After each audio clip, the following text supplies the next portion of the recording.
Hey guys, Lance here. I've got a bit of an impromptu build upgrade that I'm about to do. Basically what had happened was my water cooling loop had leaked. While I was cleaning the system, I bumped one of the hard tubes and about 30 minutes later I came back and it had completely gotten dislodged, so red coolant was everywhere.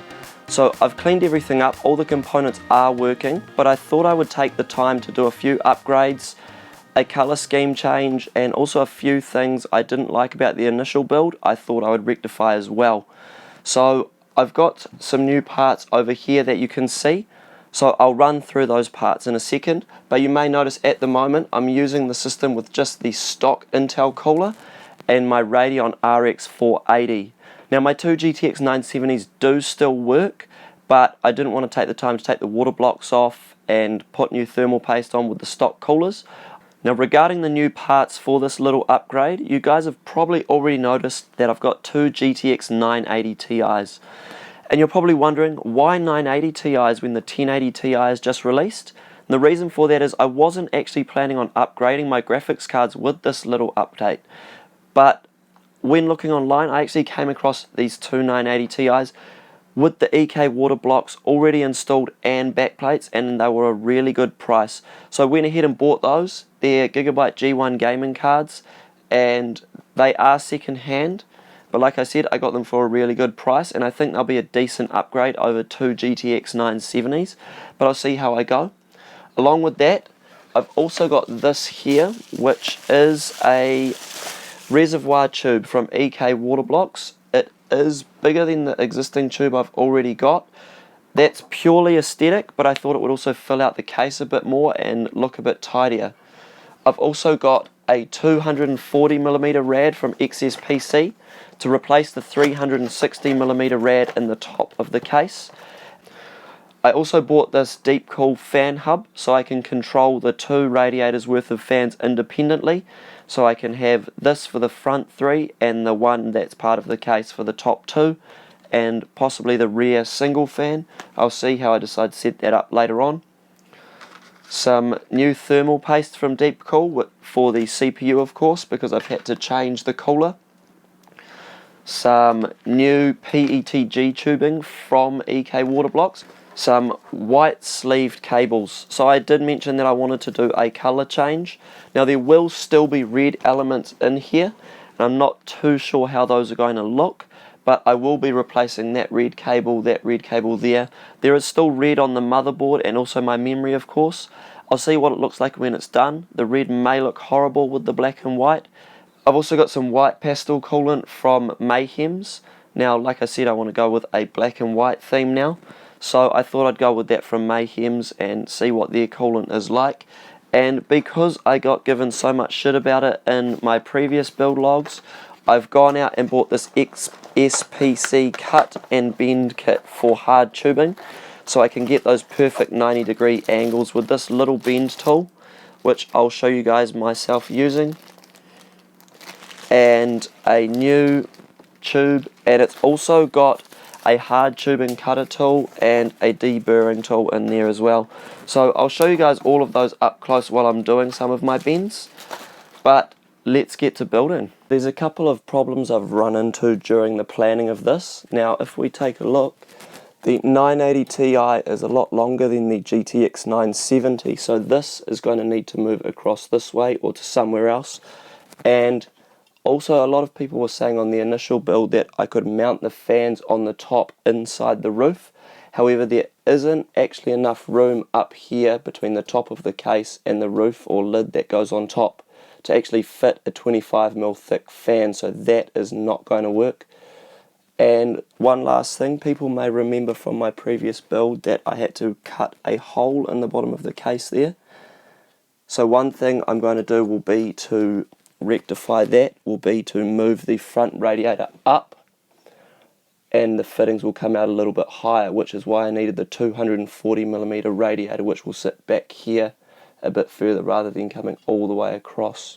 I've made a start on getting some of the new parts in here, so you can see I've got the 240mm radiator in the top there, and the Corsair SP120 fans on there of course as well. Now I've swapped out the red rings for the white rings to add to the white build, and I've changed that white 24-pin power connector. I've also moved the radiator up, so there's now room for 3 120mm fans on the front. I've got some EK Vardars on there. I've got a third one coming, and that will be added later on. The larger reservoir's been put in, as you can see, and that fills up that space really nicely. Also, because it goes in a bit higher, if you see there, I'll be able to fill it from the top with the lid off the case, so that will make filling the loop quite easy. The 980 Ti's are also in with my terminal block from EK Water Blocks. That was off the 970. And as you can see, these cards are longer. That is the reason why I had to move the reservoir across. And you can see that also that fitting there will come out of the bottom rather than out of the front of that reservoir. So I'm making quite good progress here. I'll show you guys using some of these, or how to use some of these XSPC bending tools, the bender and the little cutting tool here. They work quite well. I've already tried a bend, and you guys will see that up close in a second. So I'll show you guys how to use this XSPC little tube bender. It's got 30, 60, 90, 120, 150 and 180 degree angles on there. So there is actually also some quite detailed instructions here. So I'll follow along exactly as these show, but basically it says to mark out where your tube will be, give it about 30mm of area and heat both sides, and then slide the line you've marked for where your bend wants to be back to the edge of the bender, so just here. Now the heat gun is a bit loud, so I'll probably have some background music going, but I'll switch that on, and I'm going to do a 90-degree bend on this bit of tubing here.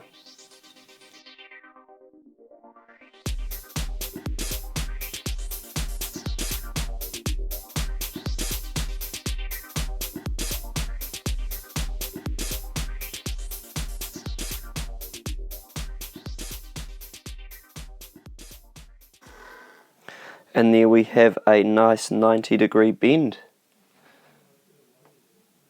And as you can see, it bent pretty well. So now I'll show you how to use that cutting tool, and I'll cut this piece of tubing to length. Now to use this cutting tool is extremely easy. So you basically undo that bottom latch and get the bit of tubing you would like to cut, and you simply place it in, and watch how easy it cuts. There we go. So that bit of tubing is cut, and then you want to use the chamfer tool, and you only want to turn in this anti-clockwise, and that will clean up those edges and give it a nice tapered edge. And then we want to do the same thing on this side as well. So that bend we've just done is this one here. So it bends 90 degrees and then comes across from the first radiator and into the second one. I'll then use the old tube that I had back here to bring the water from the radiator into the CPU block, and then from the CPU block into the GPU terminal here, and then back around. This bend here was the first one I did to test out that little bending kit, and I've made a little bend here to get around the PCI power connectors for the GPU. This is in, this is out, but with the tube across here, this will be the inlet, this will be the outlet.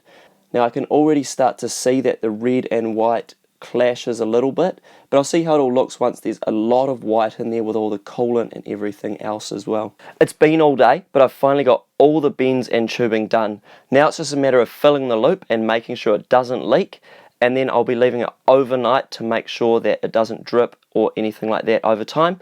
But as you can see, the loop is all done, and I'm extremely happy with how it came out. I didn't have to buy any more tubing like when I did the initial build. That I didn't end up reusing like I said I was going to. I did need to make it a little bit longer because I had to flip the water block so I could get this bend here. Of course for the flow direction and things like that. But it made me quite happy that the EK logo is now up the correct way and not hiding away in the top left. And it also made it easier to hide the little LED lights for the CPU water block as well. So I'm really happy with how this has gone so far. I'm happy with that new bend there, which I was also never happy with the initial build. And I really like having that single straight tube there. I've also added my 140mm airflow Corsair fan to the rear of the case and changed it to the white ring, so that's added some more white to this build. And of course we'll have the 2 8-pins going in there soon as well. So I'm going to go ahead and fill the loop. I've got a Powerade bottle here, equivalent of Gatorade, whatever. Powerade's pretty popular here. That bottle is clean, of course. I'm going to fill it with some distilled water. Can you see that? Yeah, ultra pure water. I've also got another bottle of this because this is almost all gone.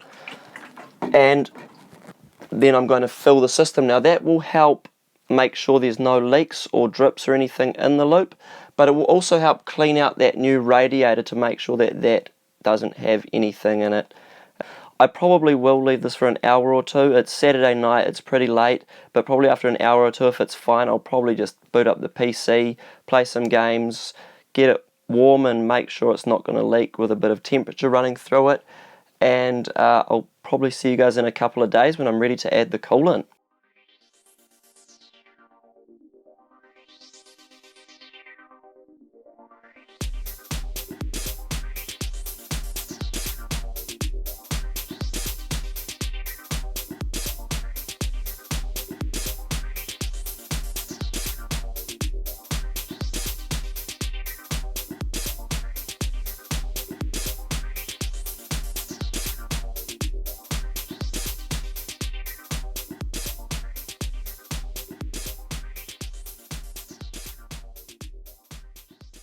So it's been a few hours and the system seems to be leak free, which I'm very pleased about.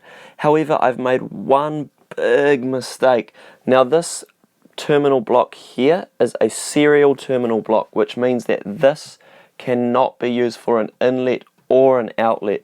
Now I thought I'd actually check that because I did need to use a spacer in there, and I was a little bit dubious about it. So I looked on EK Waterblock's website and found for a serial terminal block that can't be used for an inlet or an outlet. Basically the water will run straight through and no water will go into that top GPU.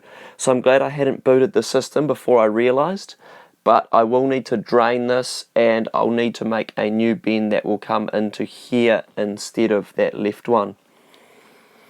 So a bit more work, but luckily I've got a little bit more tubing left, so fingers crossed that all goes according to plan. Alright guys, it's been almost 2 weeks since this loop has been in the system and it's 100% leak free, but I did want to go over a couple of things I changed since I last saw you guys. So I'll take that front panel off and I'll show you. As I mentioned, I did have to redo this tube here. There is a difference between the serial and parallel SLI blocks that EK Waterblocks manufacture. I'll post some stuff somewhere around here about that for you guys to take a look at. I'll also post a link to EK's website that tells you a little bit more about that as well. So you can see I've redone that from the left into the right port. I think that tube still looks very tidy and I'm really happy with it, how it came out, especially since I was running very low on usable tubing to be able to make that tube. So I was quite happy I was able to do that. I drained the loop and when I was taking it all apart, I noticed there was a slight drip or leak off the CPU block. Now I believe that was because I took the CPU block apart to clean the old red coolant out, and I don't think I did it up quite tight enough. So when I was putting it back together, of course I over tightened it, and now you may be able to see that the plastic is ever so slightly cracked in those 4 corners. I'm not too worried about it, and it hasn't caused any issues in the last 2 weeks the system has been up and running, so I am going to leave it. Don't want to shell out another 125 or so New Zealand dollars to buy another CPU block, so I am going to leave it, and hey, if it does eventually leak, time for another upgrade, right? But yeah, that is going to stay. It may not look the best, but I don't think many people will notice it if they glance at the computer, so I'm not too worried about it either. You'll also see here a couple of fans. Now this was the old 3rd Corsair SP120 from the top there, so that one is going, and I have another EK Vardar fan for the front.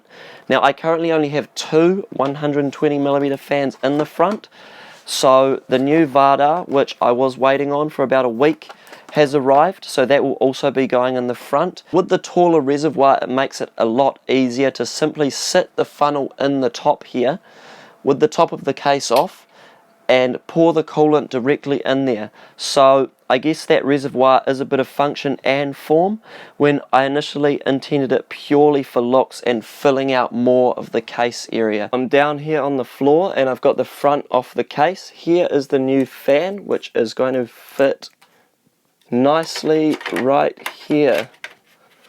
There's that deep cool fan hub. It's double-sided tape to the case, and that is going to control the front 3 fans, and the Fantex fan hub will control the top 2 fans.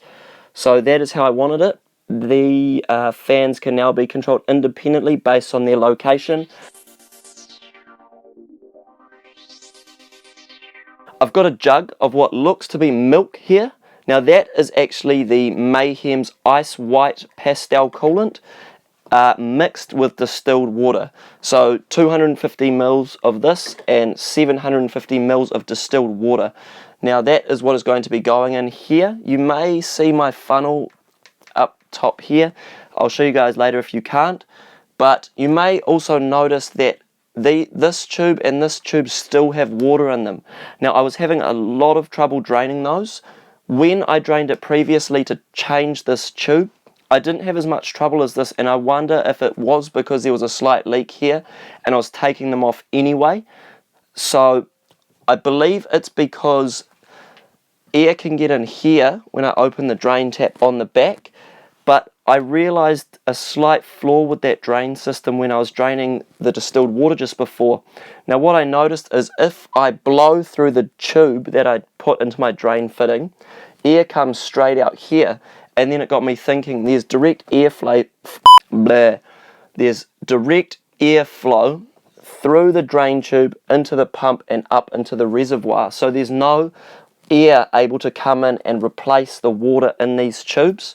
Maybe a better option would be to have a drain port under the terminal block. I'm not sure, but for now I'm going to leave it. I'm not going to muck around and change my drainage system. I'm going to leave it how it is. So I'll just have to compensate with that by filling the loop and letting some of the distilled water out so it doesn't dilute the coolant even more. But with that, all that said, I'll go ahead and start filling the loop.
So there you have it, guys. The white coolant is in and I think it looks amazing.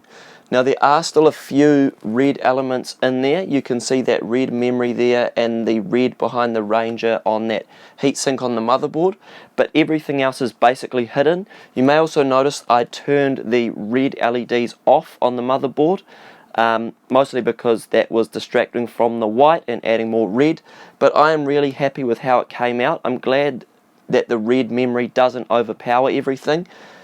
While there wasn't enough room to fit 25mm fans in the top and the roof of the case above the radiator, I'm really happy with how this came out. You can show off the white ring, that just sort of adds more white to the build. I quite like that the reservoir can extend quite high, so it makes it very easy to fill the loop. And I also like that I only have 2 exhaust fans on the top and 3 intake on the front, hopefully to create positive pressure, as the rear fan is almost always off in the case and is mainly there for aesthetic reasons. On camera that purple is a little bit overpowering. It's actually very subtle in person, but I can change it to a white light. That looks quite green in person, although it looks more white on camera. That is why I normally leave the purple. So that's with the white, that's with the purplish white. So that's normally how I have it set. Every now and then I will change it, but I am thinking of getting some better LEDs than those deep cool RGB LEDs, but we'll see how I go. But anyway guys, thanks a lot for watching. I do apologise that this video seemed pretty rushed. I did want to get this done all in one day, or the first part that is. I wanted to get that all done in one day so I could get the system all up and running and usable as quick as possible. But I do thank you a lot for watching. Check me out on social media down below, and I'll see you on the next one. It's time to do some gaming, and now all I have to worry about is getting that red coolant out of the carpet.